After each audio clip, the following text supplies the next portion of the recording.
Olá! Hoje a gente vai mergulhar fundo na estrutura e nas metáforas do Salmo 1. É um texto, sabe, muito antigo, mas que por séculos oferece uma resposta bem poderosa para uma pergunta que, olha, em algum momento todo mundo já se fez. E a pergunta é essa: o que é que define uma vida próspera e com significado? Essa é uma daquelas questões que está bem no centro da experiência humana, né? E é exatamente isso que esse texto antigo se propõe a responder. A premissa central do Salmo 1 é bem direta. A vida se resume a uma escolha fundamental. É como se a gente estivesse sempre diante de uma bifurcação na estrada e cada caminho leva a um destino completamente diferente. E essa, na verdade, é a chave para entender tudo. Toda a estrutura do texto, toda a sua poesia é construída em cima de uma justaposição, ou seja, ele coloca duas ideias radicalmente opostas, lado a lado, para destacar bem as diferenças entre elas. E aqui estão os dois protagonistas dessa narrativa, o justo e o ímpio. Não são apenas pessoas, mas são como arquétipos, sabe? Representam duas maneiras de viver. É esse o conflito central que a gente vai explorar agora. Vamos começar pelo primeiro caminho, então, focando no caráter e nas ações da pessoa justa, exatamente como é descrito nos primeiros versículos do Salmo.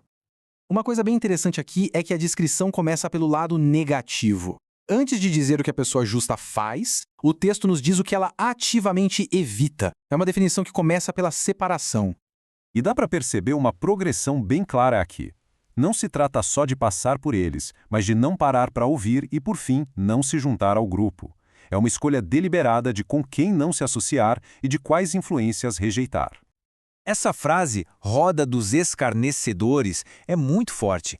Ela descreve um ambiente social de cinismo, onde a sabedoria e a moralidade são tratadas com desprezo. Trazendo para os dias de hoje, a gente poderia imaginar certos círculos online ou grupos onde o deboche reina e qualquer tentativa de discussão séria é ridicularizada.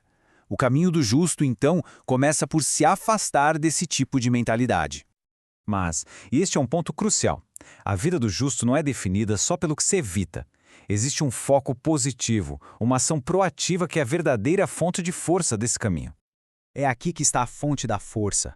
Não é um vazio, mas uma substituição.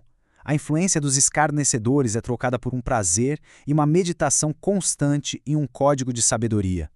É um engajamento contínuo, de dia e de noite. E qual é o resultado dessa vida de separação deliberada e foco intenso? Bom, o texto nos dá uma das imagens mais marcantes de toda a literatura de sabedoria. O resultado é essa imagem poderosa. A pessoa justa é como uma árvore. Mas repare, não é uma árvore qualquer. Ela é plantada, o que sugere estabilidade e intenção. Ela está nutrida por água, é produtiva, dando frutos na estação certa, e é resiliente, suas folhas não murcham. O resultado final de tudo isso, a prosperidade em tudo o que faz.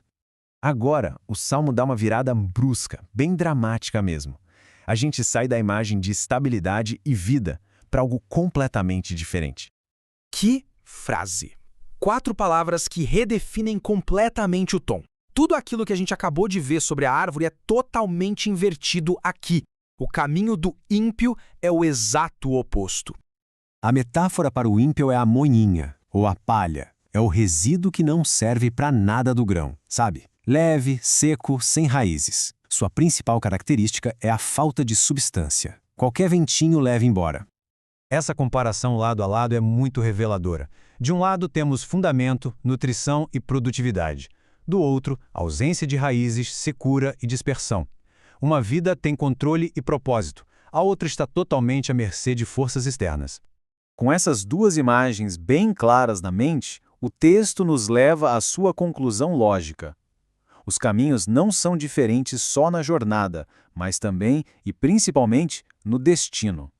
Então, o ponto crucial é que o final não é uma surpresa. É a consequência inevitável da vida que foi escolhida. A árvore permanece de pé, e a palha é soprada para longe. No momento da avaliação, no juízo, o texto diz que os ímpios não subsistirão, ou seja, eles não conseguem se manter de pé, eles desmoronam. Em total contraste, o caminho dos justos é conhecido pelo Senhor. Uma palavra que implica cuidado, proteção e reconhecimento. E aqui está a declaração final, sem rodeios. Não há nenhuma ambiguidade. O caminho que é como a palha, sem substância e sem direção, simplesmente leva à destruição, a desaparecer sem deixar rastro. E assim, a análise termina com uma pergunta para reflexão. O Salmo 1 apresenta um argumento muito claro. As escolhas diárias, as influências que se aceita e o foco que se mantém não são só ações isoladas, elas são a construção de um caminho. E esse caminho tem um destino certo. A questão que o texto deixa no ar é essa: qual deles está sendo percorrido?